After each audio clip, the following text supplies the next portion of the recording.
সহি মুসলিম আব্দুল্লাহ ইবনে মাসুদ রাদিয়াল্লাহু তাআলা আনহু থেকে বর্ণিত, রসূল সাল্লাল্লাহু বলেছেন, সর্বশেষ যে ব্যক্তি জান্নাতে প্রবেশ করবে সে পুলসিরাতে একটু হাঁটবে আবার পড়ে যাবে, জাহান্নাম তাকে আঘাত করবে, এইভাবে সে পুলসিরাত পুরোটা অতিক্রম করবে।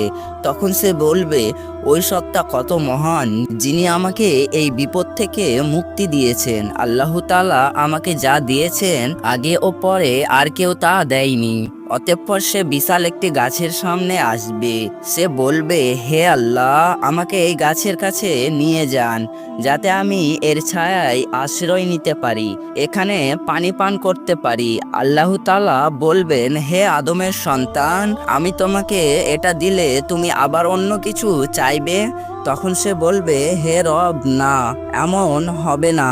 আল্লাহর সঙ্গে সে অঙ্গীকার করবে যে এরপর থেকে সে আর কোনো কিছু চাইবে না। আল্লাহ তাআলা তার অপারগতা গ্রহণ করবেন। তিনি দেখবেন এই বান্দা ধৈর্য চুক্তি, অতঃপর আল্লাহ তাআলা তাকে গাছের কাছে নিয়ে যাবেন।